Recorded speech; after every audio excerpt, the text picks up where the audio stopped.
It is the biggest single American atrocity since the Vietnam War. The massacre of 167 girls aged between 7 and 12 in their classrooms in an elementary school close to the Straits of Hormuz in an obscure and far-off part of Iran. For no reason that anyone can possibly fathom, all these children were massacred. All of them. Every single child in 5 of the classrooms was massacred. 60 others are wounded in hospital, many of them critical.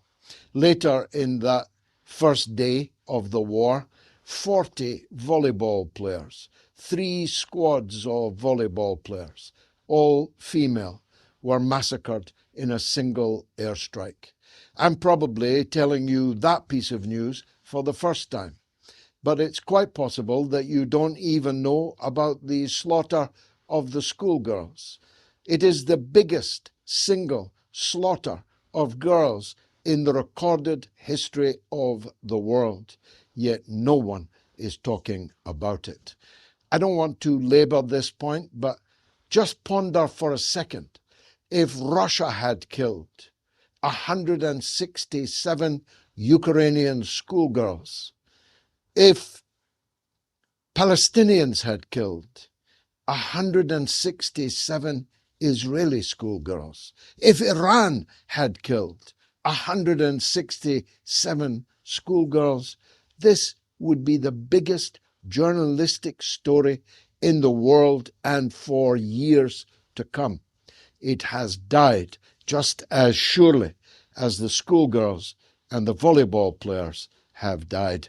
It was a sneak attack. It was in the middle of negotiations when a date had been set for tomorrow in Vienna, when the Iranian foreign minister was to travel to meet with Trump's son-in-law and his estate agent friend Steve Witkoff, two ingenues who know nothing whatsoever about the Muslim world, nothing whatsoever about diplomacy, nothing whatsoever about military matters, yet have inexplicably been made the chief negotiators of Donald J. Trump. The negotiations were set to continue on Monday, but on Saturday, what will forever be known as the Epstein War was launched. I don't know what's in the dump that's coming out tomorrow from the Department of Justice in Washington, but it must be pretty horrific. Trump will claim that the Israelis jumped the gun and forced him into the war, but that's a lie like every other lie he tells. It now turns out, according to Israeli media, that this date was set 2 months ago, and it was set to coincide with the religious festival of Purim, and it was all about dealing a death blow to the Amaleks.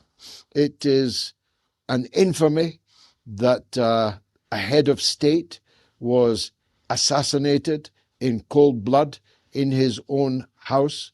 It is flatly illegal under American law, never mind international law. Trump could and should be prosecuted for it. The missile, by the way, that killed all these schoolgirls was fired from the deck, a cruise missile, fired from the deck of the USS Abraham Lincoln, which may or may not be limping somewhere in the Persian Gulf. The Iranians say they hit it with 4 ballistic missiles, which would be a just reward for the massacre of the schoolgirls. The Americans say that the missile never hit the ship at all, but plenty of other things have been hit. Hundreds of Iranians have been killed.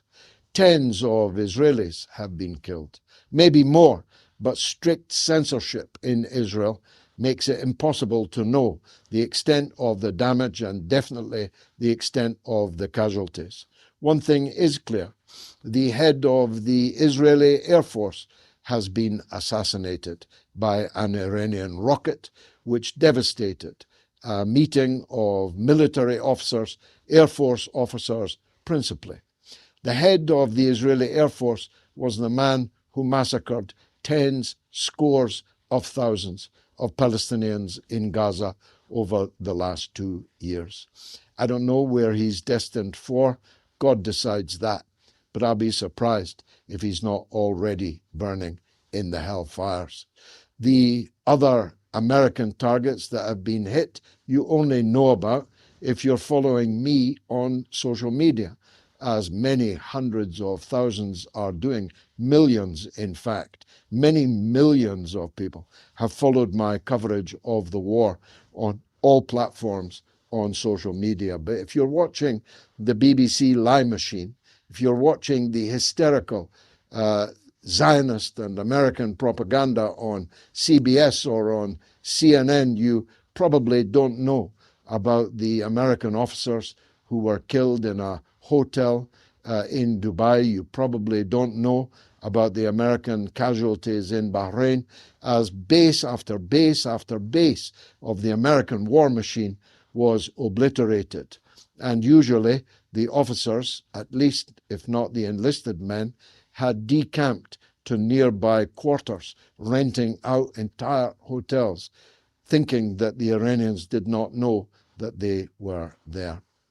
The hell that is Tel Aviv this evening, and it's only going to get more hellish yet, is invisible to most mainstream media viewers.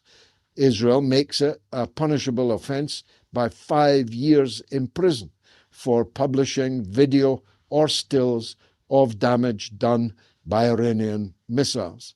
That's what you do when you're a democracy. The social media, however, has ample footage of ballistic missiles, hypersonic missiles, and drones smashing into Haifa, Tel Aviv, and many other parts of occupied Palestine. The truth is, in the fog of war, it's difficult to discern who's telling the truth and who's telling lies. There's no doubt that falsehoods have been told by both sides in this conflict. It was denied that the Ayatollah Khamenei had been killed, when in fact he was the first man to be killed. You can understand the operational need to put their Plan B into operation, but it was a falsehood nonetheless. It was a falsehood that the Americans did not sustain any other than 3 dead service personnel and 6 severely wounded. The Iranians say it's 500 or 600 more than that. Who did and did not kill who and destroy what will become clear in due course. But a measure of how badly the war is going is that by Saturday evening, that is to say, on the first day of the war, Trump reached out to the Italian government to ask them to mediate a ceasefire. It took 12 days last year, for the Americans to persuade the Israelis that the game was up. It didn't even take 12 hours this time. It is clear that the Americans want an off-ramp. Trump has said repeatedly to The Atlantic and other publications that the Iranians want to talk. I'm ready to talk to them. We need to talk. We will be talking. This after a war that he launched, he said, to change the Iranian regime.